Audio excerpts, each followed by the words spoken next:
Shalom semua, selamat malam. Kita akan bahas Kejadian pasal 6 ayat 9 sampai dengan Kejadian pasal 11 ayat yang ke-9. Tentu sangat panjang dan tidak mungkin saya bahas ini secara detail. Jadi ada beberapa hal pengantar sebelum saya mulai. Pertama, beberapa topik atau isu yang diperdebatkan dari korpus teks ini. Saya sudah punya dua topik bahasan di Verbum Veritatis. Pertama tentang apa yang dimaksud dengan Allah menyesal. Kejadian pasal 6 ayat yang ke-6 dan ekspresi itu muncul cukup banyak di dalam perjanjian lama. Kemudian saya juga sudah bahas tentang Kejadian pasal 9 ayat 18 sampai dengan 28 ketika Nuh mabuk kemudian dalam keadaan telanjang. Kemudian Ham kena kutuk, Ham yang melakukan dosa itu, tapi kemudian ketika kutuk itu di-announce bukan kepada Ham, tapi kepada keturunannya Kanaan. Nah itu problemnya, kenapa Ham yang berdosa, tapi Kanaan yang dikutuk. Itu juga sudah saya bahas secara cukup panjang, ya, hampir 1 jam di Verbum Veritatis. Jadi topik-topik itu tidak akan saya ulangi di sini, tapi sejumlah bagian aspek dari pembahasan saya malam ini akan memperjelas topik-topik itu dalam satu konteks pembahasan yang jauh lebih komprehensif. Mulai dari Kejadian pasal 1 sampai dengan Kejadian pasal 11, saudara akan lihat bahwa sebenarnya pertanyaan-pertanyaan itu akan sangat mudah dijawab kalau kita membaca Alkitab di dalam konteksnya. Sesuatu yang sehari ini banyak orang tidak mau lakukan. Mereka comot satu ayat, comot satu kata, lalu bikin khotbah 2 jam, 1,5 jam, 45 menit, tapi tidak ada kaitan apa-apa dengan konteksnya. Akhirnya message yang mereka sampaikan itu completely berbeda dari yang dimaksudkan oleh para penulis Alkitab. Saudara membaca Alkitab secara waras dan sehat adalah membacanya di dalam konteksnya. Itu yang pertama. Yang kedua, karena ini adalah korpus terakhir dari Kejadian pasal 1 sampai dengan pasal 11, eksposisi teologis ini, maka di dalam 2 pertemuan berikutnya, saya tidak akan lagi memberikan eksposisi yang sifatnya umum begini. Saudara ingat di bagian pengantar pertemuan pertama saya katakan bahwa lecture ini terutama akan dideliver dengan memperlakukan korpus ini seperti mengamati sebuah gambar. Jadi mengamati desain literernya, desain struktur sastranya.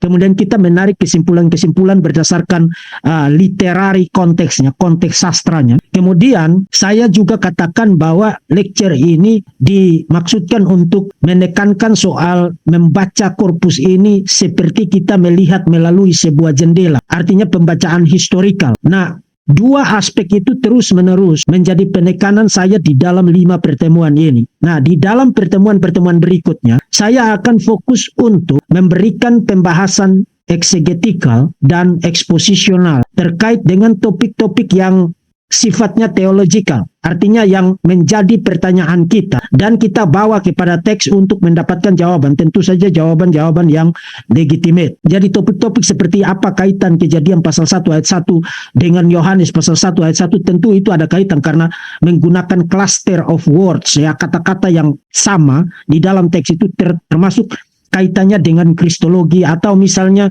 apakah manusia sebelum kejatuhan itu sudah boleh makan daging atau nanti setelah air bah. Kejadian pasal 9 ayat yang ke-3. Dan banyak orang hari ini dengan alasan kesehatan kemudian mencoba mencari dasar teologis kepada Kejadian pasal 9 ayat 3 dan mengatakan, oh lihat jauh lebih sehat makan jadi vegetarian ketimbang makan yang daging-daging. Itu completely missing the point. Saya akan bahas itu di dalam pertemuan-pertemuan berikut. Jadi pertanyaan-pertanyaan yang sifatnya topikal itu akan saya bahas di dalam pertemuan yang ke-6 dan pertemuan yang ke-7 saya rencanakan untuk saya gunakan sekitar 15-20 menit deliver satu topik spesifik dari korpus ini, Kejadian 1 sampai 11. Kemudian nanti kita akan ada general Q&A di dalam pertemuan yang terakhir. Jadi Bapak Ibu yang selama ini mengajukan pertanyaan tapi karena keterbatasan waktu kita belum sempat untuk menjawab itu, silakan tetap catat itu dan ajukan pertanyaan itu di pertemuan terakhir, pertemuan yang ke-7. Nah, saya harap itu jelas. Jadi kalau ada topik-topik tertentu yang menarik bagi Bapak Ibu dari Kejadian 6 sampai ayat 9 sampai 11 ayat 9 yang tidak saya cover di sini, itu harap maklum karena ini 4 pasal sekaligus. Dan Kalau juga tidak sempat muncul di dalam sesi Q&A di dalam sesi ini, silakan simpan saja karena nanti di pertemuan terakhir kita ada general Q&A itu sekitar 2 jam. Saya kira semua pertanyaan-pertanyaan penting yang Bapak Ibu ingin tanyakan itu bisa di cover di dalam sesi terakhir tersebut. Nah, dengan demikian mari kita mulai. Ini tadi sudah diperlihatkan. Oke, jadi di dalam pertemuan ini seperti pertemuan-pertemuan terdahulu, 3 poin utama pembahasan saya adalah struktur literernya, desain sastranya. Karena banyak orang tidak mau bersusah payah membuat pengamatan ini. Karena ini bukan pengamatan yang gampang. Kalau sekadar mengisolasi satu kata, mengisolasi satu ayat, kemudian saudara merenungkan itu yang pada dasarnya sama aja dengan menghayal, itu gampang. Tapi kalau saudara membuat satu pengamatan yang sifatnya besar, seperti mengamati sebuah hutan, kemudian mengamati kontur-konturnya, itu sesuatu yang tidak gampang dilakukan. Itulah sebabnya kenapa saya tanda kutip membombardir saudara-saudara dengan teknik pengamatan sastra ini, supaya saudara bisa terapkan ini untuk semua teks di dalam Alkitab. Jadi semua yang saudara dapatkan di dalam 5 pertemuan ini adalah satu general hermeneutik, satu penerapan langkah umum di dalam eksegesis Alkitab, yang saudara bisa terapkan untuk semua teks di dalam Alkitab. Pengamatan sastra dan pengamatan historikal. Kemudian kaitan kanonikalnya dengan Perjanjian Baru. Itu saudara tidak boleh tidak terapkan itu ketika membaca Alkitab, mempersiapkan khotbah dan lain sebagainya. Saudara harus menerapkan langkah-langkah ini. Jadi ini bukan sekadar mau ngasih tahu saudara tentang Kejadian 1-11, tapi sekaligus sebagai implikatif memberikan saudara gambaran tentang bagaimana orang melakukan eksegesis, melakukan penafsiran yang baik bertanggung jawab terhadap teks-teks firman Tuhan. Nah, struktur literernya, kemudian konteks historikalnya, artinya apa kaitan teks ini dengan pembaca originalnya. Ingat, pembaca originalnya itu bukan kita, tapi pembaca originalnya adalah Israel in wilderness. Dan lapisan konteks yang kedua adalah Israel in exile. Nah, kita tidak akan ke situ, kita hanya akan ke Israel in wilderness, keluar dari Mesir memasuki Kanaan. Apa kaitan teks ini? 6 ayat 9 sampai 11 ayat 9 dengan perjalanan keluar dari Mesir menuju kepada Kanaan. Termasuk apa kaitannya dengan status Musa sebagai mediator, deliverer, pembebas, mediator yang dipakai Tuhan untuk membawa Israel keluar dari Mesir menuju masuk ke dalam Kanaan. Lalu kita akan lihat kaitan dari korpus teks ini 6 ayat 9 sampai 11 ayat 9 dengan Perjanjian Baru, dan dengan demikian kita akan secara tidak langsung melihat aplikasinya bagi kehidupan kita saat ini. Jadi itu 3 topik utama saya di dalam pembahasan ini. Nah, saudara-saudara, kita mulai dengan struktur literernya. Sebenarnya teks ini, 4 pasal ini, Kejadian pasal 6 sampai dengan 11 ayat yang ke-9, itu terdiri atas komposisi struktural yang sederhana. Yang kalau saudara baca pasal-pasal ini, saudara bisa langsung notice ya. Langsung lihat bahwa dari pasal 6 ayat 9 sampai 9 ayat 17 itu membentuk satu topik tersendiri. Lalu pasal 9 ayat 18 sampai dengan 11 ayat yang ke-9 itu membentuk satu subtopik tersendiri. Nah, kalau saudara hanya sekadar mengamati secara umum begitu, saudara tidak melihat bahwa sebenarnya teks-teks ini memiliki satu kaitan tematik yang sangat luar biasa beautiful. Seperti yang nanti akan saya kemukakan kepada saudara di dalam kuliah ini. Tapi begitu saudara amati dengan sedikit lebih detail lagi soal susunan topik-topiknya membentuk satu kerangka besar di sains sastra, saudara akan lihat bahwa ini satu teknik penulisan yang luar biasa brilian ya. Jadi yang pertama adalah topik tentang air bah, yang signifikansinya itu ada 2. Signifikansinya adalah decreation. Nah, decreation itu berarti kalau kreasi berarti penciptaan. Kalau decreation itu berarti terbalik dari penciptaan. Artinya dari tatanan yang teratur itu dibuat menjadi kaotik. Jadi itu namanya decreation. Jadi kalau decreation berarti mereduksi penciptaan itu menjadi kaotik. Dan saudara lihat ini merupakan reversal ya, sesuatu yang terbalik dari Kejadian pasal 1. Dari Kejadian pasal 1 pasal 2, saudara lihat sesuatu yang chaotic, yang kacau itu dibuat menjadi teratur dan fungsional, berfungsi. Di Kejadian pasal 6 ayat 9 sampai 17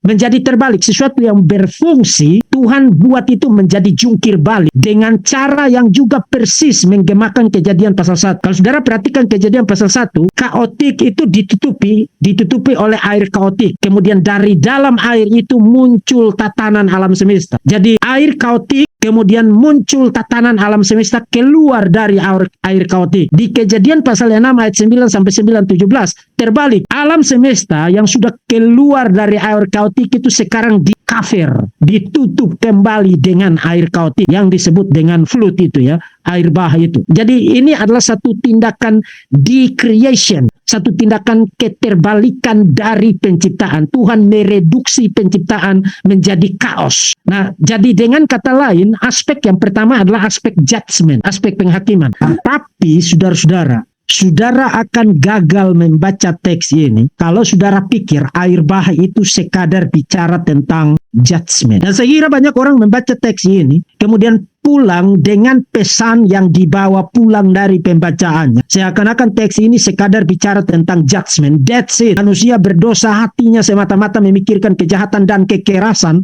violence yang kita lihat di dalam sesi sebelumnya. Kemudian Tuhan mereduksi penciptaan itu, menutupi, mengcovernya dengan air bah, air penghakiman, dan itu satu tindakan decreation. That's it. Nah, kalau saudara membaca dengan penekanan pada judgment, saudara missing the point. Karena interaksi jalinan susunan ide-ide di dalam teks ini sebenarnya bukan menekankan terutama pada judgment-nya. Yes, ada judgment. Yes, tapi bukan itu poinnya. Penekanannya adalah apa yang disebut dengan recreation. Jadi kalau kreasi itu penciptaan, kalau recreation berarti penciptaan kembali, penciptaan ulang. Jadi Tuhan merenew, membarui ciptaan melalui air kaotik itu yang pada satu sisi adalah decreation, penghakiman. Tapi sebenarnya tujuannya itu bukan ada penghakimannya, tapi tujuannya adalah renewal of the creation, pembaruan penciptaan. Melalui apa? Melalui Tuhan memilih satu orang bersama keluarganya, Nuh, menyelamatkan mereka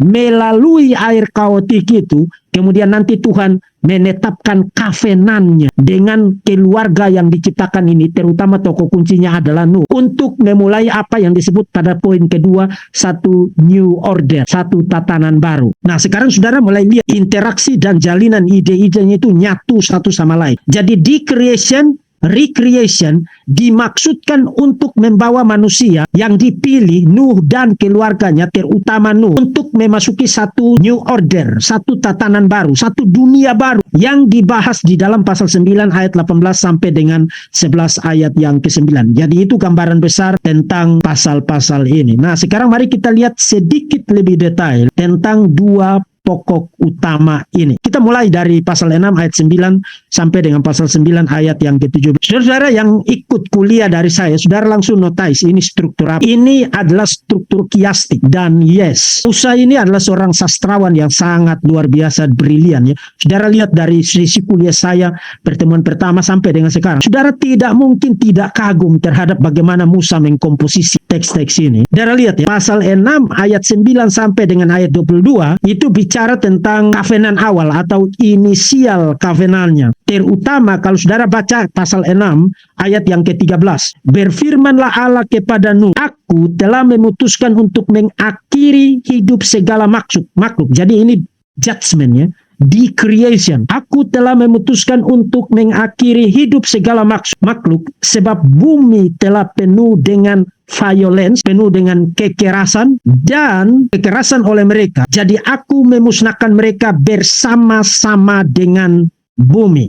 Itu ayat yang ke-13. Kemudian kalau saudara baca ayat 17 dan ayat 18, Tuhan tidak hanya bicara tentang judgment, tapi judgment itu punya tujuan yang jauh lebih besar yang ada di ayat 17 dan ayat 18. Sebab sesungguhnya aku akan mendatangkan air bah meliputi bumi untuk memusnahkan segala yang hidup dan bernyawa di kolong langit. Segala yang ada di bumi akan mati binasa. Jadi dia ulangi lagi ayat 13. Tetapi, jadi ada kontrasnya. Yes, itu yang akan saya lakukan sebagai judgment.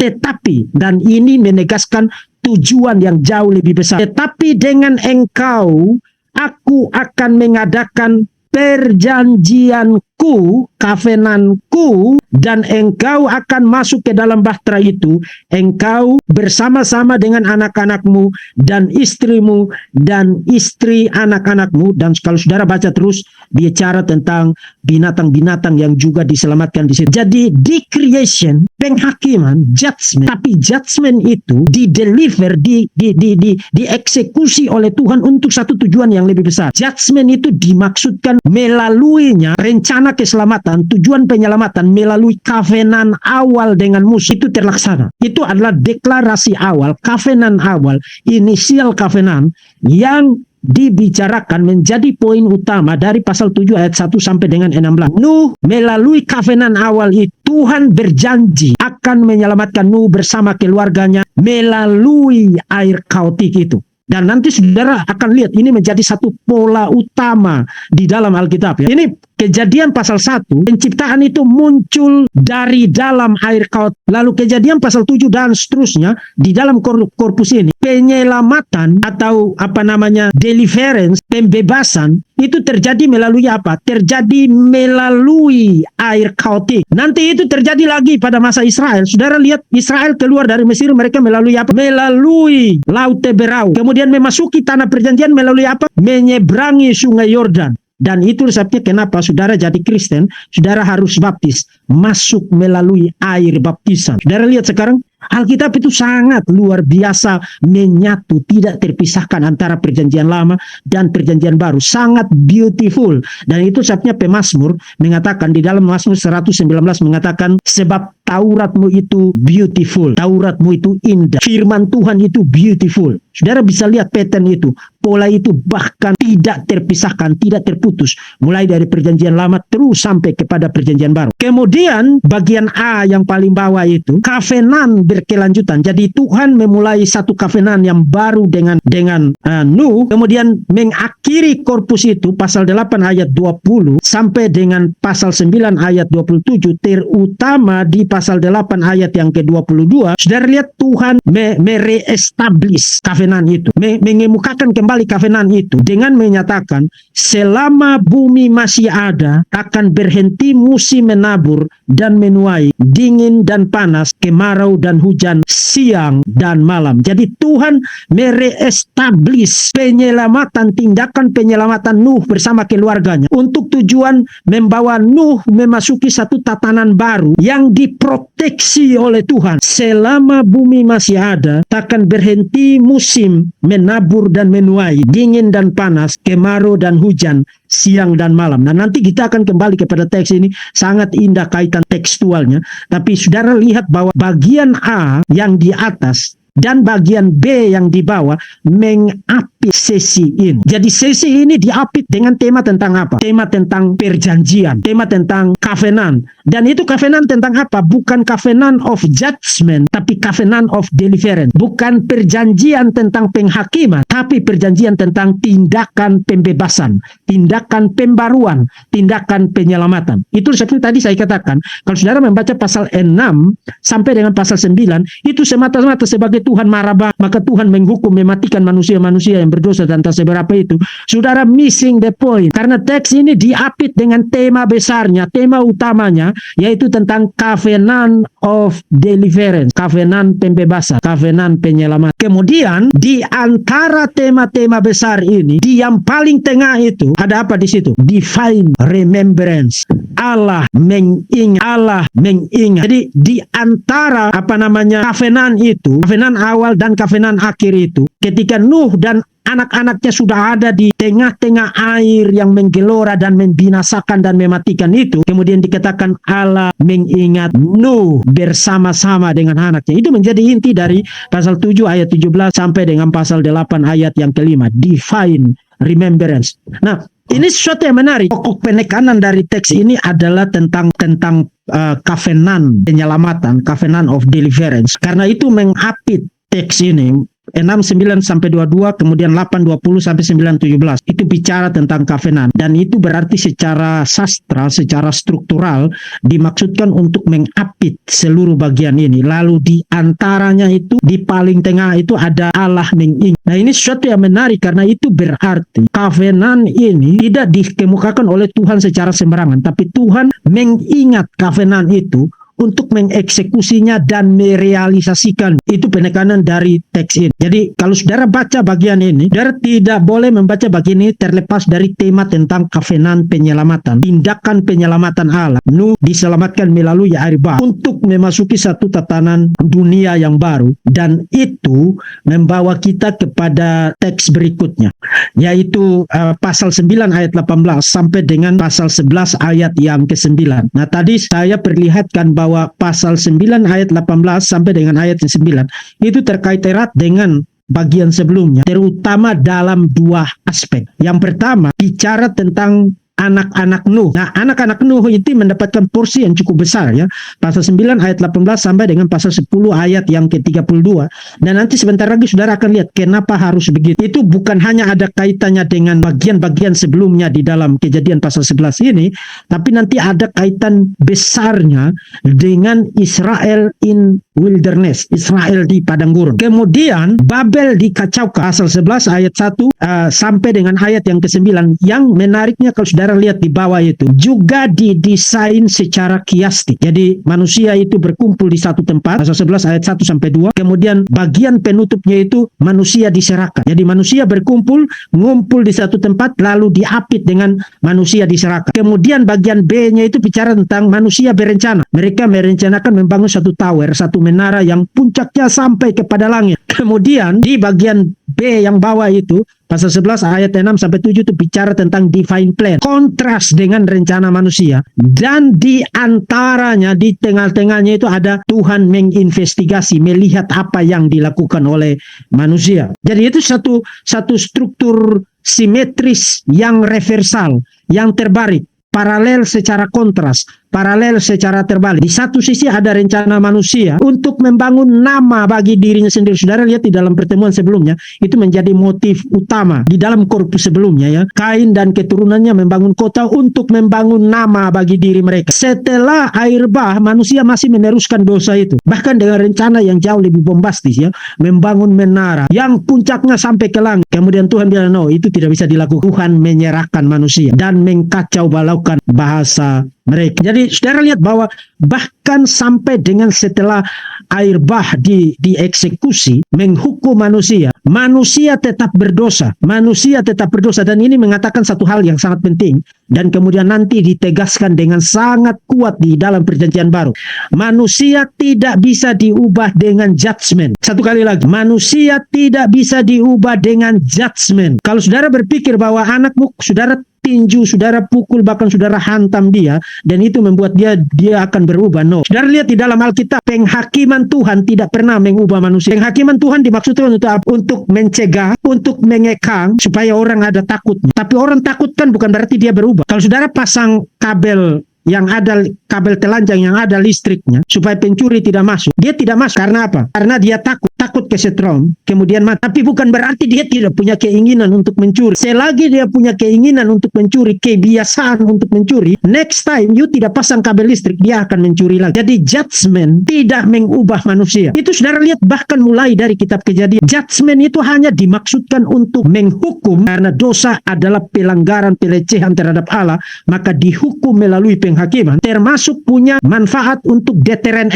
efek pencegahan, mengekang orang supaya kejahatan itu jangan makin besar, tapi tidak menghapuskan korupsi dosa atas hati manusia. Itu hanya bisa terjadi melalui tindakan penyelamatan dari Allah sendiri. Dan saudara ingat di dalam Yohanes pasal 3, ketika Nikodemus bercakap dengan Tuhan Yesus, Yesus tidak mengatakan, oh mari kita establish new Syariah law. No, yang membuat manusia berubah dan mengalami transformasi itu bukan new law, bukan new nation, bukan bangsa yang baru, tapi new hati yang baru. Dan itu hanya bisa dikerjakan melalui Roh Kudus. Jadi segala sesuatu yang kita baca di dalam Perjanjian Lama, mulai dari kitab Kejadian, itu mengantar kita kepada klimaksnya di dalam Perjanjian Baru. Orang harus melihat kebutuhan utamanya. Kalau you mau diselamatkan, kalau you mau mengalami transformasi, kalau you mau mengalami perubahan hidup, itu tidak terjadi melalui judgment, itu terjadi melalui salvation, keselamatan, tindakan penyelamatan yang dikerjakan oleh Allah. Nah, dengan pengamatan struktur itu, saudara-saudara, saya bisa membuat ini menjadi sangat detail, tapi mari kita lihat satu poin utama yang menyatukan Kejadian pasal 11, pasal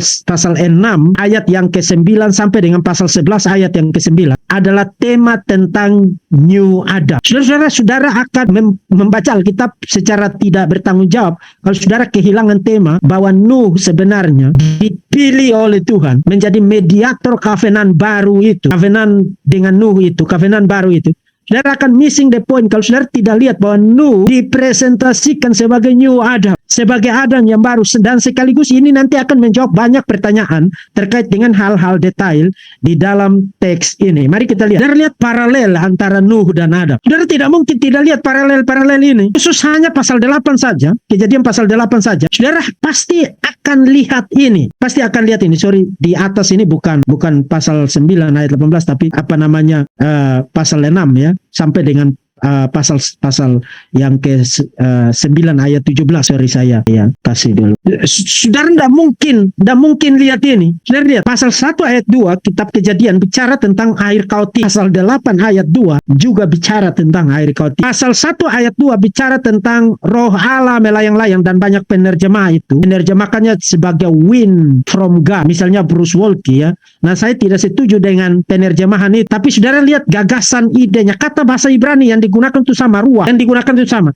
Memang di pasal 1 ayat 2 bicara tentang roh Allah, tapi kata bahasa Ibrani yang sama dimaksudkan untuk membawa kita itu melihat ini satu paralel, meskipun bukan ide yang persis sama. Kemudian tema tentang daratan, pasal 1 ayat 9 muncul di dalam pasal 8 ayat yang ke-5. Kemudian tentang burung-burung, pasal 1 ayat 21, pasal 8 ayat 6 sampai 12 juga bicara tentang burung-burung ya, dan dideliver oleh Nuh untuk mengecek apakah air ini sudah surut atau belum. Kemudian pasal 1 ayat 24 sampai 27 bicara tentang penciptaan manusia dan binatang-binatang. Pasal 8 ayat 16 sampai dengan 19 juga bicara tentang Nuh dan keluarganya, kemudian binatang-binatang itu. Kemudian pasal 1 ayat 20 sampai dengan 25 bicara tentang Tuhan menciptakan binatang-binatang itu menurut jenisnya. Pasal 8 ayat 19 juga bicara tentang binatang-binatang menurut jenisnya. Kemudian bicara tentang 7 hari penciptaan, juga bicara tentang 7 hari. Motif tentang 7 hari di dalam pasal 8 ayat yang ke-9 sampai dengan ayat yang ke-12. Dengan kata lain, idenya adalah apa? Hanya dengan membandingkan pasal 8 dan pasal 1, saudara sudah bisa lihat bahwa Nuh dan Adam dipresentasikan sebagai tokoh paralel. Jadi sama seperti Adam adalah the head of creation, the old creation, sekarang Nuh dipilih sebagai mediator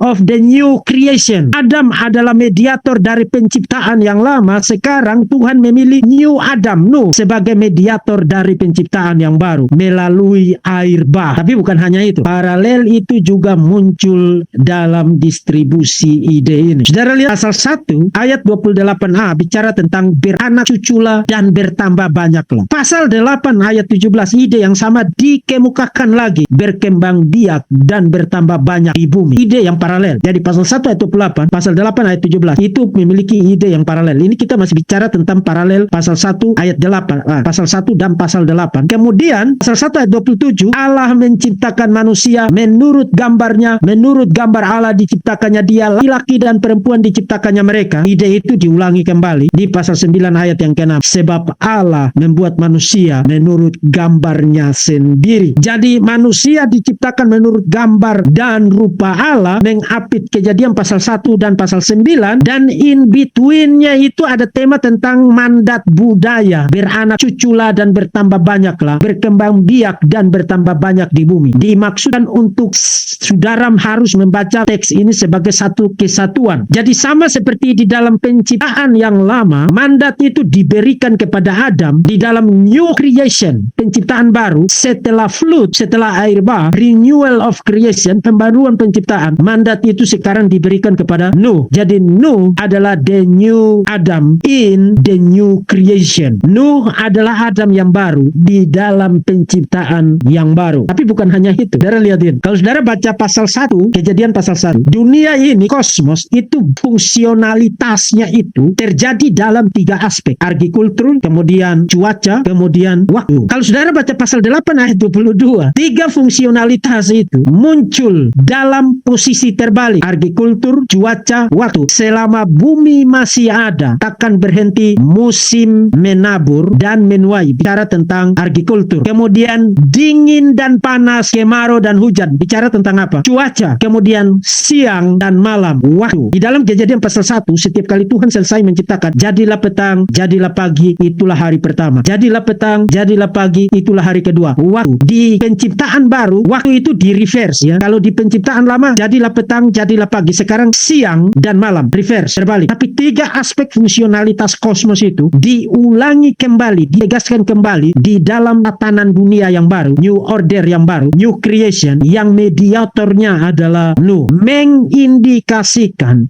Nuh adalah Adam yang baru di dalam dunia penciptaan yang baru, new creation. Itu adalah pengamatan literer untuk pasal ini, pasal 6 ayat 9 sampai dengan pasal 11 ayat, saya ubahin itu, ayat 9 ya. Jadi Adam adalah Nuh adalah Adam yang baru. Tapi bukan hanya itu. Bukan hanya itu. Kalau saudara perhatikan bagaimana Musa mengkomposisi bagian ini, dia bukan hanya mau ngasih tahu untuk saudara lihat kaitannya ke belakang, ke penciptaan lama, di mana Adam adalah the head of creation, kepala dari penciptaan, mediator dari penciptaan. Bukan hanya itu. Yes, itu, tapi bukan hanya itu. Dia juga ajak saudara untuk melihat kaitan antara teks ini, pasal 6 ayat 9, sampai dengan pasal 11 ayat 9, dengan apa yang terjadi pada Musa dan Israel in exile. Musa dan Israel di pembuangan, dan itu mengantar kita kepada poin B. Sorry, ini saya belum ganti ya. Tadi saya lupa. Ini poin B sekarang ya. Kaitan antara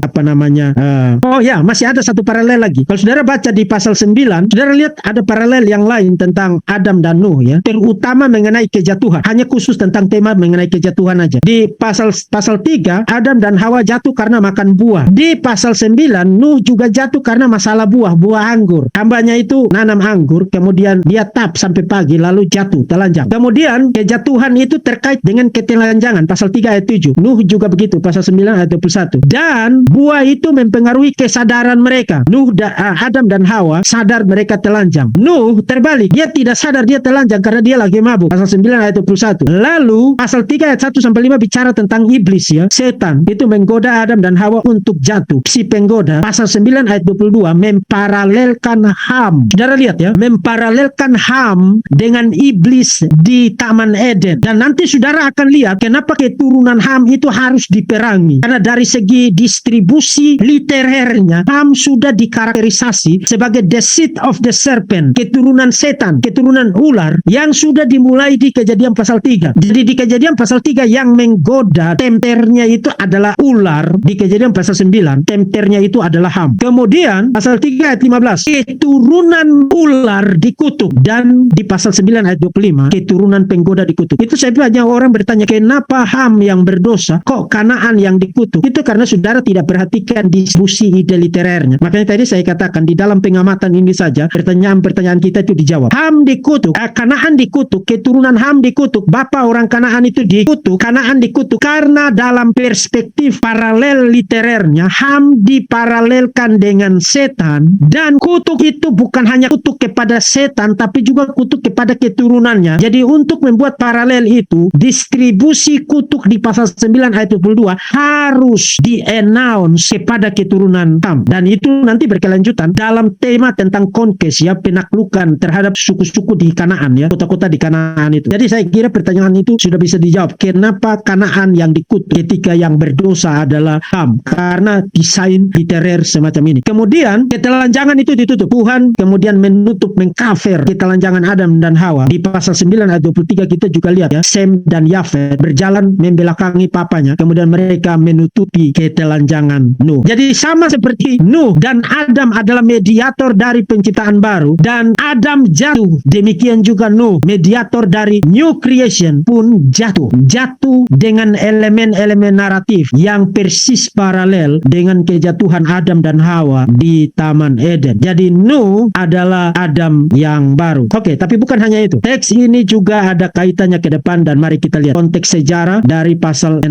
ayat yang ke-9 sampai dengan pasal 11 ayat yang ke-9. Sebenarnya kalau saudara perhatikan, saya bisa kasih tahu saudara itu banyak hal, tapi mari kita lihat. Poin pertama, kaitan antara teks ini dengan situasi Musa dan Israel di padang gurun, Israel in wilderness. Teks ini bukan hanya mempresentasikan Nuh sebagai New Adam paralel ke belakang, tapi dimaksudkan untuk mempresentasikan Nuh sebagai prekursor, pendahulu yang pointing to, merujuk kepada Musa. Musa dan Nuh itu juga dipresentasikan secara paralel. Jadi bukan hanya Nuh dan Adam yang paralel, tapi Nuh dan Musa juga dipresentasikan sebagai dua tokoh yang paralel. Nanti kita akan lihat signifikansinya. Saudara lihat, Nuh dipilih oleh Tuhan menjadi mediator dari new creation di dalam satu dunia yang penuh dengan violence. Ya, kalau saudara baca di dalam pasal 6 ayat yang ke-13, berfirmanlah Allah kepada Nuh, aku telah memutuskan mengakhiri hidup segala makhluk sebab bumi telah penuh dengan kekerasan oleh mereka. Jadi violence. Kalau saudara baca Keluaran pasal 1 ayat 2, fenomena kekerasan itu juga dilakukan oleh Firaun dan orang-orang Mesir menindas Israel di Mesir. Jadi kedua tokoh ini dipilih dari dalam satu dunia yang penuh dengan kekerasan. Dan menariknya saudara-saudara, kata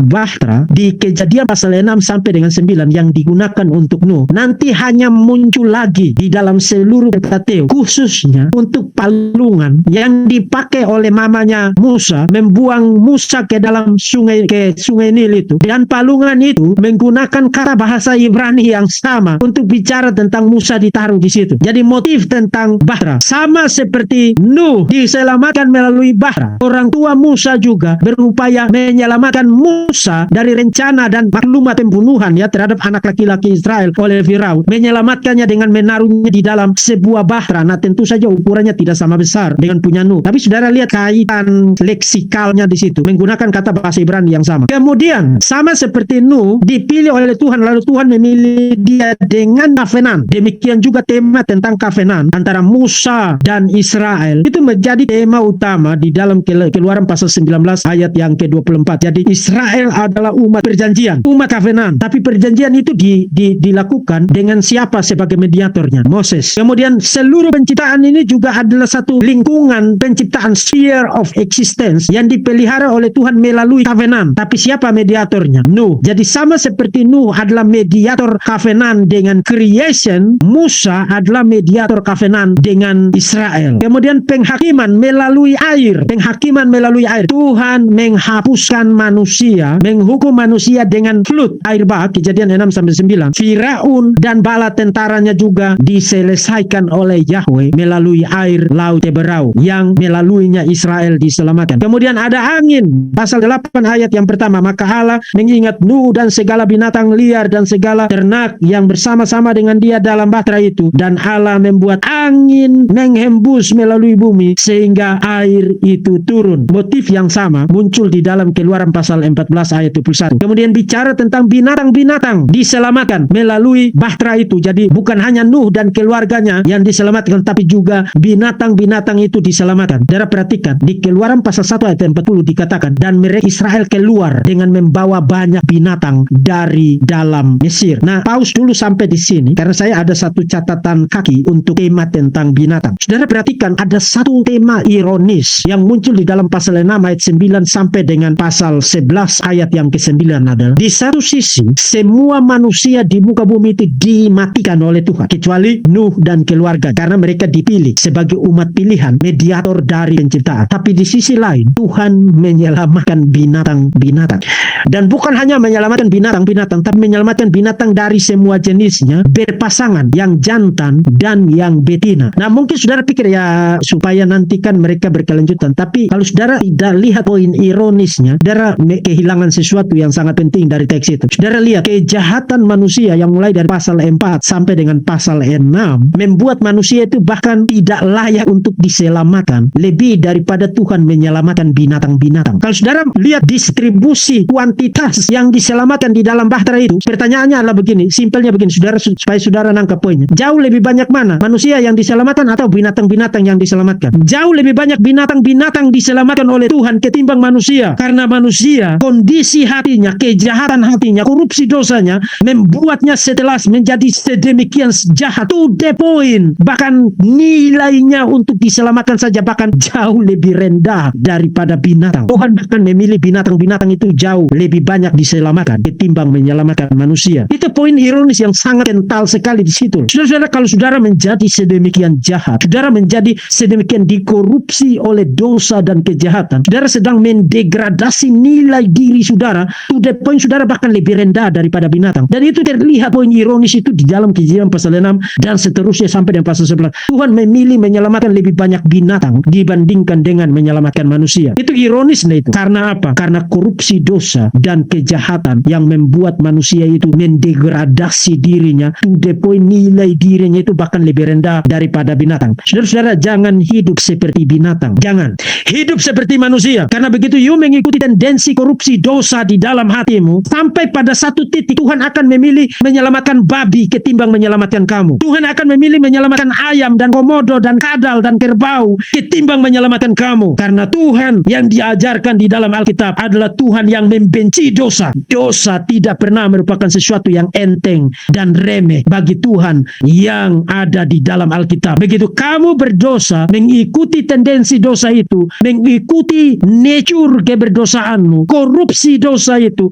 dan membuahkan itu di dalam tindakan dan kehidupanmu sehari-hari, Tuhan memandang kamu jauh lebih mulia saya menyelamatkan ayam daripada menyelamatkan kamu. Saudara pernah lihat poin itu enggak? Dari Kejadian pasal 6 sampai pada satu titik Tuhan jauh lebih memilih menyelamatkan lebih banyak binatang ketimbang menyelamatkan manusia. Tuhan isi aja menghapuskan manusia dengan air bah, satu gebrakan kemudian selesai. Tapi Tuhan kasih tahu Nuh bahwa binatang itu jenis per jenis, yang jantan, yang betina naik ke atas bahtera itu. Hatimu sakit enggak membaca itu? Saya manusia dan Tuhan sibuk ngurus binatang-binatang ketimbang saya. Tuhan matikan saya dengan air bah, tapi dia menyelamatkan binatang-binatang. You deserve it. Karena kamu hidup mengikuti dosa dan kejahatan to the point Tuhan lebih memilih menyelamatkan banyak binatang ketimbang menyelamatkan kamu. Powerful benar itu. Hari Minggu pastikan kamu khotbahkan itu supaya manusia-manusia ini jangan hidup seperti binatang. Mari kita kembali kepada teks saya. Bukan hanya itu saudara-saudara, bukan hanya Nuh paralel dengan Adam, tapi juga prekursor untuk Musa. Dan terlihat ini, saudara lihat ini di Kejadian pasal 8 ayat 1 yang tadi saya perlihatkan di desain literernya, merupakan the heart, jantung dari desain naratif itu, divine remembrance, Allah mengingat. Itu motif itu muncul di Kejadian pasal 8 ayat 1, juga muncul di dalam Keluaran 6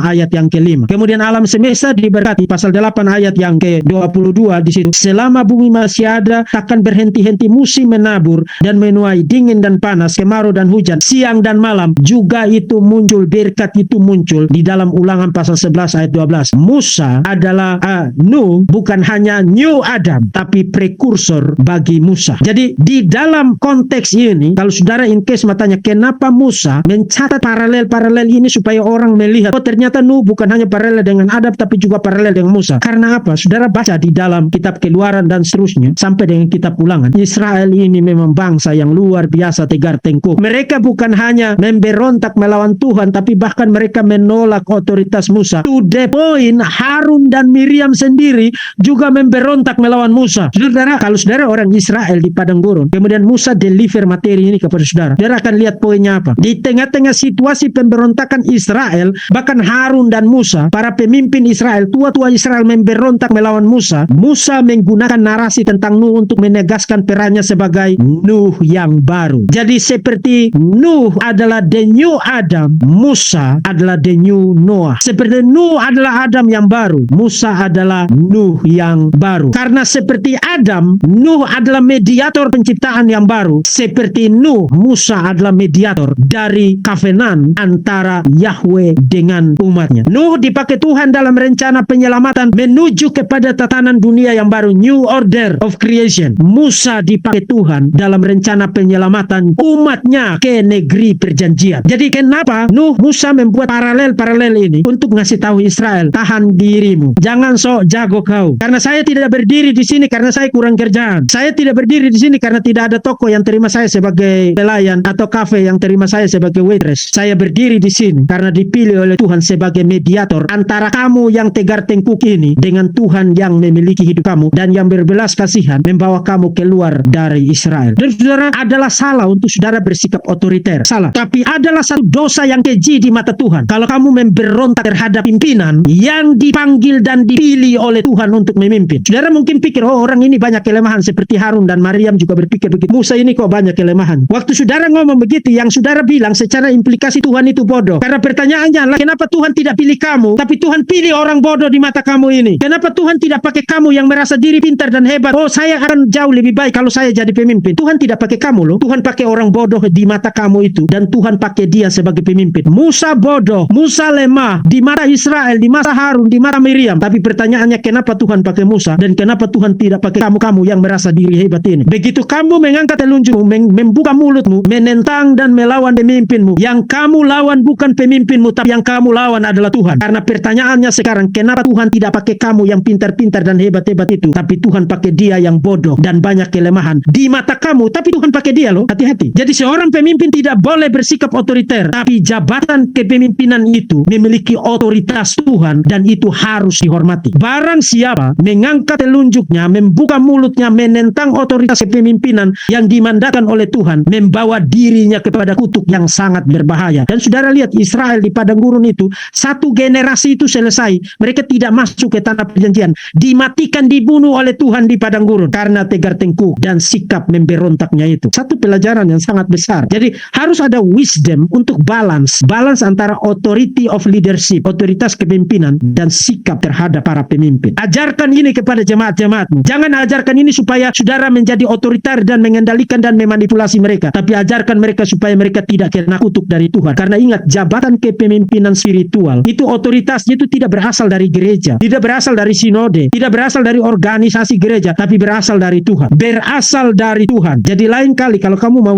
ngomongin pemimpinmu, memberontak terhadap pemimpinmu, tahan mulutmu, bila perlu jahit mulutmu dengan benang yang kuat. Karena begitu kamu membuka mulutmu, meskipun dia salah, seperti Musa dan Harun dan Miriam, itu Musa salah loh, tapi begitu mereka memberontak melawan Musa, yang dikutuk siapa? Bukan Musa, Harun dan Miriam yang dikutuk. Hati-hati terhadap pemimpin. Hati-hati. Mari kita lanjutkan saudara-saudara. Ini sesuatu yang sangat-sangat menarik. Nah, jadi Musa bukan hanya membuat paralel antara Nuh dengan Adam, tapi juga paralel antara dia dengan Nuh. Tapi bukan hanya itu saudara-saudara. Kalau saudara perhatikan Kejadian pasal 9 ayat 25 sampai dengan pasal ayat yang ke-27, saudara perhatikan di dalam narasi itu, sebenarnya fokus dari narasi itu adalah Kanaan. Bahkan kalau saudara perhatikan di dalam teks ini ya, di dalam teks ini, begitu Sem, Ham dan Yafet disebutkan, Ham ini tidak disebutkan begitu saja, tapi selalu disebutkan sebagai bapa orang Kanaan. Pasal 9 ayat yang ke-18 dan pasal 9 ayat yang ke-22. Di ayat yang ke-18 kalau saudara baca di situ, anak-anak Nuh yang keluar dari bahtera itu ialah Sem, Ham dan Yafet. Sem dan Yafet disebutkan begitu saja. Kemudian dia lanjutkan, Ham adalah bapa orang Kanaan. Kenapa dia tambahkan keterangan itu? Itu bukan sesuatu yang tanpa maksud. Kemudian ayat yang ke-22 pasal 9 ayat yang ke-22, setelah ia minum anggur, mabuklah ia dan telanjang dalam kemahnya, maka Ham bapa Kanaan itu. Kemudian nanti kalau saudara baca terus ayat 25 dan seterusnya sampai dengan ayat 28, kutuk itu dideliver bukan kepada Ham tapi kepada Kanaan. Jadi fokus kepada Kanaan. Saudara akan missing the point kalau saudara tidak lihat itu. Itu sesuatu yang sangat jelas di dalam teks itu. Fokus kepada Kanaan. Nah, kenapa fokus kepada Kanaan? Kenapa fokus kepada Kanaan? Sebelum kita jawab itu, mari kita lihat ini. Ini adalah kutuk terhadap Kanaan yang sebenarnya karena dosa Ham ya. Dosa Ham yang lihat ketelanjangan itu. Nah, banyak perdebatan tentang itu. Saya sudah bahas itu di dalam channel Verbum Veritatis. Apa yang dimaksud dengan Ham melihat ketelanjangan papanya? Apakah sekadar Nuh itu mabuk kemudian dia telanjang, atau kata telanjang di situ adalah eufemisme, ungkapan pelembut untuk hubungan seksual? Apakah Ham melihat Nuh dan istrinya dalam keadaan mabuk kemudian mereka berhubungan seksual dan itu dilihat oleh Ham? Atau satu kemungkinan lain yang lebih mengerikan adalah Ham melihat Nuh dan istrinya dalam keadaan telanjang kemudian dia menyetubuhi ibunya sendiri. Itu sangat mengerikan, sangat mengerikan. Nah, saudara bisa lihat itu di Verbum Veritatis, tapi ada possibility semacam itu, membaca teks semacam ini. Nah, sekarang lihat, kutuk ini bukan sekadar kutuk, tapi diulangi sebanyak 3 kali. Dan saudara tahu angka 3 di dalam Alkitab adalah angka sempurna.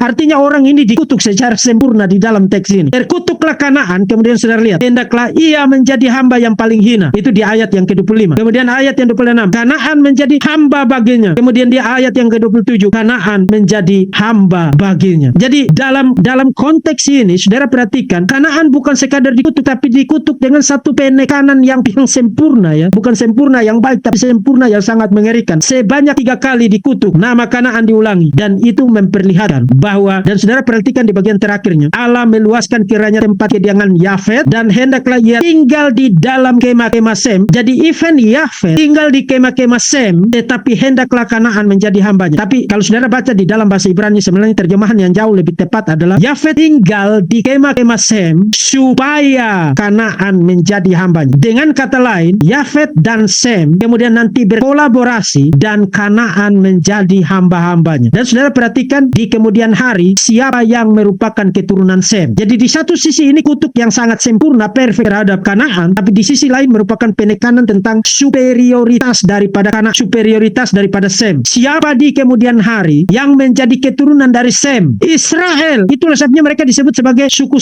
Semit, ya, bangsa Semit. Israel adalah keturunan Sem. Dan bukan hanya itu. Mari kita lihat poin selanjutnya dari teks ini. Ini Kejadian pasal 10 ayat 18. Bicara tentang tempat kediaman dari Kanaan. Orang Arwadi, orang Semari, orang Hamati, kemudian berseraklah kaum-kaum orang Kanaan itu. Jadi ini bicara tentang suku-sukunya Kanaan, anak cucunya Kanaan. Daerah orang Kanaan ialah dari Sidon ke arah Gerar sampai ke Gaza. Saudara lihat ada dua anak panah yang berlawanan arah di situ, di tepi laut itu. Itu bicara tentang teritori suku-suku Kanaan, kota-kota dari orang-orang Kanaan. Dan itu adalah tempat di mana Tuhan suruh Israel masuk ke sana. Israel yang adalah keturunan Sem. Israel disuruh untuk memasuki kota-kota Kanaan. Dan kenapa disuruh ke situ menjadi sesuatu yang sangat signifikan. Karena itu terkait dengan poin berikutnya. Poin tentang penaklukan. Dan sekarang setelah dia establish fokus kepada Kanaan dengan menegaskan soal superioritas Sem yang nanti keturunannya Israel dan mereka harus memasuki daerah orang Kanaan. Sekarang kenapa dia berpindah topik kepada Babel? Dan saudara, ini bukan sesuatu yang disengaja, tapi ini terkait dengan Israel in wilderness dalam rangka memasuki Kanaan. Saudara perhatikan deskripsi tentang Babel. Babel itu adalah nama lain dari kota besar di timur dekat kuno, Babilonia. Itu peradaban, pusat dari peradaban pada masa itu, ya, di timur dekat kuno pada masa Musa. Kemudian saudara perhatikan di pasal 11 ayat 4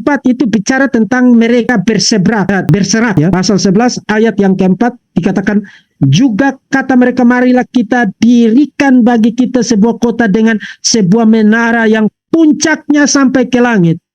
Beringat baik-baik kata-kata itu, puncaknya sampai ke langit, dan marilah kita cari nama.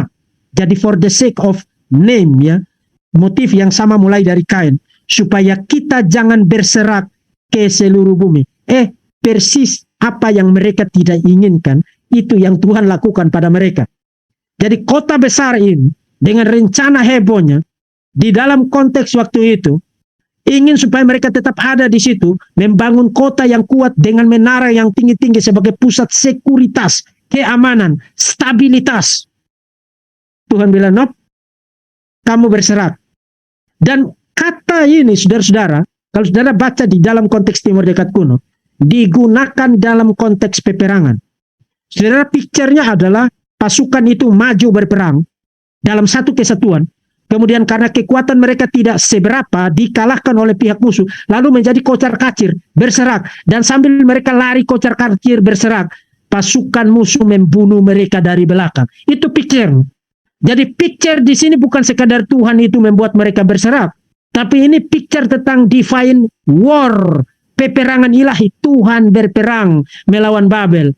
Babel membangun kekuatan, membangun sekuritas, membangun keamanan, membangun stabilitas. Tuhan turun dan berperang melawan Babel dan membuatnya berserak. Itu picture-nya. Tuhan menang di dalam peperangan melawan Babel. Nah, kenapa ini penting? Sebelum ke situ, saudara perhatikan. Ini masih tentang Babel. Mereka membangun menara yang sangat besar, ya, sangat tinggi. Di dalam konteks waktu itu, orang-orang itu punya pandangan yang sangat antropomorfik tentang para dewa. Ya. Jadi membangun menara itu bukan supaya mereka pergi kepada tempat para dewa. Mereka membangun menara zikurat, yaitu terkenal di Babel, bahkan sudah ada penelitian arkeologinya. Membangun menara supaya para dewa itu bisa turun ke bumi dan menjadi sacred space, ya, menjadi tempat suci, tempat kudus. Jadi para dewa itu bisa turun ke bumi, mereka kasih persembahan, mereka kasih makan para dewa dengan tujuan supaya mereka aman, mereka stabil, mereka makmur dan lain sebagainya. Jadi para dewa punya kebutuhan, manusia menyediakan kebutuhan para dewa, dan para dewa memberikan perlindungan, memberikan berkat, kesehatan, kemakmuran, stabilitas, keamanan dan lain sebagainya. Itu konsep timur dekat kuno yang sangat antropomorfik. No. Di dalam teks ini Yahweh bilang, no, kamu tidak bisa perlakukan saya seperti para dewa itu. Saya tidak butuh tempat kamu. Dan in fact mereka sangat boasting, ya sangat bangga. Mari kita membangun menara yang puncaknya sampai ke langit. Mereka pikir itu sudah yang paling besar. Ironinya adalah kalau saudara baca di pasal 11 ayat yang kelima, marilah di pasal 11 ayat, lalu turunlah Tuhan melihat kota dan menara yang didirikan oleh anak-anak manusia ini. Saudara-saudara, kalau saudara baca di dalam terjemahan bahasa Indonesia, saudara tidak bisa lihat ironi. Ironinya adalah begini. Ini orang pikir dia sudah punya satu proyek konstruksi yang raksasa sampai ke langit. Tidak mungkin Tuhan tidak lihat. Uang besar sekali, tinggi sekali sampai ke langit kan. Dari pandangan Tuhan, kok itu kecil sekali, saya tidak bisa lihat. Ya saya harus turun ke bawah untuk bisa lihat itu. Saudara lihat tidak ironinya di situ? Dari mata manusia, dari perspektif manusia, kebanggaan, kesombongan manusia dalam konstruksinya, propertinya dia bangun terlihat besar sekali. Dia pikir dia sudah hebat. Dari mata Tuhan itu tiny, itu insignifikan, kecil banget. Saya tidak bisa lihat, loh, surga terlalu tinggi buat kamu, jadi saya harus turun untuk bisa lihat barang kecil kamu itu. Dari pandangan mata manusia, upaya manusia atas dasar kesombongannya, dia pikir itu udah besar banget. Di mata Tuhan itu tidak seberapa. Tuhan bahkan harus turun untuk bisa lihat barang yang katanya mencapai puncaknya sampai ke langit itu. Saudara, ironi terbesar dari keangkuhan manusia adalah semua yang dia miliki dia pikir itu membuat dirinya besar. Dari sudut mata kamu kan? Tapi dari sudut pandang Tuhan, yang kamu anggap besar dan yang kamu anggap hebat, membangun gedung-gedung raksasa itu hebat nggak? Hebat dari sudut pandang manusia. Tapi kalau kamu tidak bangun itu untuk Tuhan, kamu bangun itu untuk for the sake of the name, untuk namamu sendiri, itu tiny, itu kecil. Tuhan bahkan harus turun untuk lihat itu. Tuhan bahkan harus turun untuk lihat itu. Nah, sepanjang kuliah ini saudara-saudara, saya berupaya untuk tidak tampilkan kutipan, tapi saya mau tidak mau harus tampilkan kutipan ini. Ini dari Gordon C. Wenham ya, dalam Word Biblical Commentary, seri yang pertama. Dengan ironi yang tajam, sekarang kita melihat menara itu menurut pandangan Allah. Menara yang menurut manusia puncaknya mencapai langit, artinya harusnya Tuhan lihat itu dong. Ini udah sampai langit loh. Justru sulit dilihat oleh Allah. Dari ketinggian langit, menara itu terlihat sangat kecil. Sehingga Allah harus turun untuk melihatnya. Nah, kenapa ini sangat penting untuk Musa catat dalam kaitan dengan konteks Israel? Saudara lihat, ini Ulangan pasal 1 ayat yang ke-28. Ketika Yosua menyuruh mereka untuk mengintai kota-kota orang Kanaan itu, ini mereka pulang dan bilang begini, Israel ini bukan hanya mulutnya kurang ajar, tapi juga pengecutnya luar biasa. Kemana pula kita maju, saudara-saudara kita telah membuat hati kita tawar dengan mengatakan, orang-orang itu lebih besar dan lebih tinggi daripada kita. Kota-kota di sana dan kubu-kubunya, saudara lihat, sampai ke langit. Ingat tower di Babel, puncaknya sampai ke langit. Lagi pula kami melihat orang enak di sana. Saudara lihat, frasa tinggi sampai ke langit adalah deskripsi yang sama dengan menara Babel. Jadi kubu-kubu yang mengelilingi kota-kota Kanaan itu bukan sumber ketakutan. Poinnya di situ. Karena menara Babel yang sampai tingginya sampai ke langit, Tuhan turun dan berperang dan mereka berserang. Kamu harusnya tidak tawar hati, wahai Israel yang pengecut.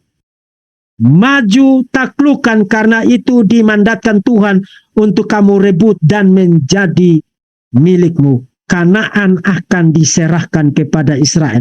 Jadi ini adalah satu encouragement, satu dorongan menguatkan Israel yang mulai jadi pengecut, jadi pecundang mereka ketika lihat kota-kota yang kubunya sampai ke langit itu. Kita tidak mungkin menang melawan ini. Tuhan bilang maju. Melalui Musa, maju. Babel yang menaranya sampai ke langit, Tuhan turun dan selesai. Kanaan kamu akan taklukkan. Jadi bicara tentang tema mengenai holy war, tema mengenai peperangan suci yang dimulai dimandatkan Tuhan untuk dieksekusi oleh Israel. Nah, itu latar belakangnya ada di mana? Latar belakangnya ada di dosa Ham. Ham melihat ketelanjangan orang tuanya, dan bukan hanya sekadar melihat. Ya, saya percaya ada satu dosa yang sangat keji di situ. Sangat mungkin Ham bersetubuh melawan ibunya sendiri. Lalu keturunan dari hasil dosa mengerikan itu adalah Kanaan. Kanaan adalah keturunan dari Ham yang melakukan dosa yang sangat keji di Kejadian pasal 9. Dan itu sehingga Tuhan bilang tumpas keturunan biadab itu, keturunan berdosa akibat dosa leluhurnya Ham. Rebut itu, taklukan, dan tinggal di situ sebagai negeri yang kuberikan kepadamu. Itu merupakan penggenapan dari nubuat yang sekaligus adalah kutuk untuk Ham yang ada di Kejadian pasal yang ke-9. Jadi poinnya adalah apa? Allah menyelamatkan Nuh melalui air bah. Demikianlah Allah menyelamatkan umatnya dari Mesir dengan cara memilih Musa sebagai mediatornya. Konflik di antara anak-anak Nuh adalah prekursor dari perintah penaklukan atas Israel. Allah mengalahkan, mengacaukan kota besar Babel dengan menara yang mencapai langit.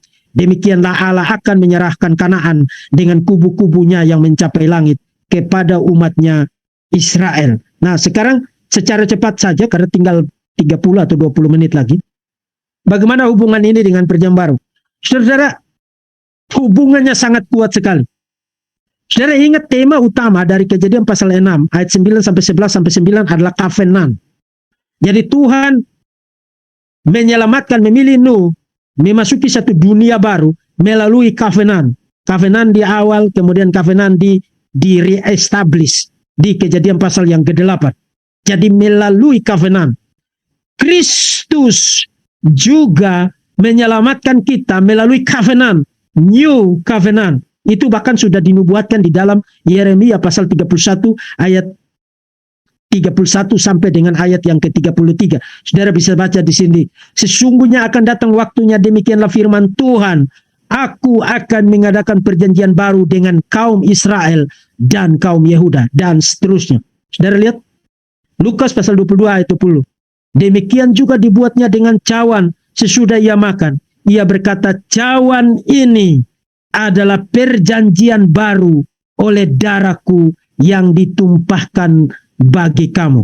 Jadi keselamatan itu diberikan kepada kita karena ada new covenant, ada perjanjian baru. Dan sama seperti Musa adalah kepala dari perjanjian dengan penciptaan, mediator perjanjian dengan penciptaan, demikianlah Kristus adalah the head sekaligus mediator di dalam new covenant, perjanjian yang baru. Jadi dalam pengertian ini, Kristus adalah the new Noah. Kristus adalah Nuh yang baru. Sangat beautiful. Tapi bukan hanya itu juga. Kemenangan Kristus di dalam mengeksekusi dan menggenapkan covenant baru itu terjadi melalui holy war, melalui peperangan suci, bukan dengan pedang, bukan dengan bom nuklir, bukan dengan pancung kepala orang seperti warga RT 6, tapi persis melalui menyerahkan dirinya mati di atas salib. Jadi kemenangan Kristus itu bukan kemenangan di dalam peperangan fisikal, tapi kemenangan di dalam peperangan spiritual. Bukan dengan membunuh musuhnya, itu nanti terjadi di akhir zaman, tapi persis dengan menyerahkan dirinya sebagai korban yang sempurna satu kali untuk selama-lamanya. Saudara, lihat bagaimana Paulus membahasakan pengorbanan Yesus dalam kata-kata dengan imajeri peperangan.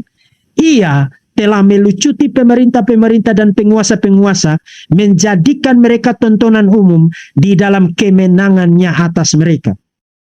Jadi membahasakan kemenangan Kristus melalui karya pengorbanannya dalam imajeri perang. Jadi saudara-saudara, Kristus waktu naik ke atas salib, itu adalah klimaks dari Holy War. Dan itu bahkan menjadi tema utama di dalam Injil Markus. Saudara sudah ikuti seri saya tentang Injil Markus kan? Kristus sebagai the divine warrior yang berperang melawan setan-setan. bukan dengan peperangan fisikal, tapi melalui peperangan spiritual yang klimaksnya adalah kematiannya di atas Kalvari. Dan itu sebabnya di Markus pasal 15, ketika semua itu sudah selesai, apa yang dilakukan Kristus? Dia berseru dengan suara yang keras. Itu adalah teriakan divine warrior, teriakan kemenangan. Semua sudah selesai. Tetelestai, sudah genap. Nah, sekarang apa hubungannya dengan kita? Saudara-saudara, kita juga ada di dalam teks itu. Kalau saudara baca surat 1 Petrus, surat 1 Petrus menggambarkan peristiwa air bah itu paralel dengan baptisan. Saudara, kenapa saudara dibaptis dengan air? Jangan bertengkar tentang baptis celup atau baptis selam atau baptis percik di sini, ya itu sekunder. Tapi baptisan, kenapa saudara harus dibaptis? Karena itu adalah kontinuasi dari air bah. Saudara-saudara, air bah itu bukan hanya air bah penghakiman, tapi the flood of deliverance, air bah pembebasan. Karena melaluinya Nuh dan keluarganya diselamatkan. Demikianlah saudara yang menjadi milik Kristus. Apa simbol yang kelihatan? Saudara bilang saudara jadi orang Kristen, sudah lahir baru kan, tidak ada orang lihat itu. Tidak ada orang lihat itu, tidak ada orang bisa cek itu kan. Apa bukti kelihatannya? Apa simbol kelihatannya? Apa tanda yang kelihatannya? Apa proklamasi kelihatan sehingga orang tahu saudara itu orang Kristen? Baptisan. Nah, apa dasarnya? Dasarnya adalah the flood of deliverance, air bah pembebasan. Dan itu bukan teori saya. Koneksi itu dibuat oleh Rasul yang diinspirasikan oleh Roh Kudus. Rasulnya Yesus Kristus, Rasul Petrus. Yaitu kepada roh-roh yang dahulu pada waktu Nuh tidak taat kepada Allah, ketika Allah menanti dengan sabar untuk Nuh sedang mempersiapkan bahteranya. Jadi bicara tentang judgment kan, di mana hanya sedikit, yaitu 8 orang yang diselamatkan oleh air bah itu. Jadi air bah itu bukan hanya air bah penghakiman, tapi air bah yang melaluinya Nuh dan keluarganya diselamatkan. Juga kamu sekarang diselamatkan oleh apanya? Kiasannya, imajerinya. Jadi baptisan adalah kiasan imajeri dari the flood of deliverance, air bah penyelamatan, yaitu baptisan. Maksudnya bukan untuk membersihkan kenajisan jasmani, melainkan untuk memohonkan hati nurani yang baik. Artinya baptisan itu sendiri bukan sesuatu yang menyelamatkan pada dirinya sendiri. Tapi baptisan itu pointing to something greater, merujuk kepada sesuatu yang besar, yaitu pengorbanan Yesus. Jadi apa buktinya kamu telah menikmati karya penebusan Kristus melalui kemenangannya sebagai the divine warrior, the ultimate divine warrior? Buktinya apa? Buktinya adalah baptisan. Dan itu menjadi tanda perjanjian. Sama seperti Nuh kemudian nanti dikasih tanda perjanjian pelangi, nanti kepada Musa tanda perjanjiannya adalah Sabat. Sunat itu bukan tanda perjanjian Musa. Saya sudah lihat ada pertanyaan di situ. Sunat itu adalah tanda perjanjian dengan Abraham. Jadi tanda perjanjian itu bisa berganti-ganti, berubah-ubah. Tapi saudara lihat polanya sama. Covenant, tanda perjanjian, umat perjanjian. Covenant, tanda perjanjian, umat perjanjian. Di dalam perjanjian yang baru, New Covenant, yang direestablish oleh Yesus Kristus dan yang dieksekusi dan digenapi oleh Yesus Kristus. Tanda perjanjiannya adalah apa? Bukan sunat. Bukan sunat, tapi baptisan. Dan yang bilang begitu bukan saya, tapi Petrus. Petrus yang mengkaitkan itu dengan air bah penyelamatan di dalam Kejadian pasal 6 ayat 9 sampai dengan pasal 11 ayat yang ke-9. Moving ke tema berikutnya. Tema tentang peperangan spiritual. Saudara, sekarang kita hidup di dalam peperangan, yes. Tapi bukan peperangan fisikal. Yesus Kristus tidak pernah suruh kita pergi bom orang punya tempat ibadah atau pergi pancung kepala orang. No. Kita hidup di dalam peperangan, yes. Tapi musuh kita bukan yang fisikal. Musuh kita adalah para penguasa dan roh-roh, setan-setan bersama dengan kaki tangannya. Dan itulah sebabnya senjata kita pun bukan senjata fisikal, tapi senjata spiritual. Kenakanlah seluruh perlengkapan senjata Allah, supaya kamu dapat bertahan melawan tipu muslihat iblis. Karena perjuangan kita bukanlah melawan darah dan daging. Jadi jangan pergi pancung kepala orang, jangan pergi tinju muka orang, tetapi melawan pemerintah-pemerintah, penguasa-penguasa, penghulu-penghulu dunia yang gelap ini, melawan roh-roh jahat di udara. Sebab itu, ambillah seluruh perlengkapan senjata Allah, supaya kamu dapat mengadakan perlawanan, dan pada hari yang jahat itu, dan tetap berdiri sesudah kamu menyelesaikan segala sesuatu. Nah, masih ada satu teks lain lagi, terkait dengan spiritual warfare, yaitu apologetika. Saudara baca 2 Korintus pasal 10 ayat 4 sampai dengan 6. Imajerinya adalah peperangan, merobohkan kubu-kubu, benteng-benteng yang dibangun oleh keangkuhan manusia, dan menaklukkan segala pikiran kepada Kristus. Itu peperangan spiritual. Apologetika adalah spiritual warfare, peperangan spiritual. Tapi saudara lihat koneksinya sekarang. Kejadian 6:9 sampai dengan 11 ayat yang ke-9 itu bicara tentang beberapa tema kunci. Tema tentang covenant, tema tentang mediator covenant, dan tema tentang spiritual warfare atau holy war, perang suci. Dan semua itu dikaitkan dengan Kristus, termasuk juga dikaitkan dengan kita, seperti yang tadi saya jelaskan. Tuhan memberkati saudara-saudara sekalian, dan mari kita masuk ke dalam sesi Q&A. Silakan. Baik, terima kasih Pak Deki.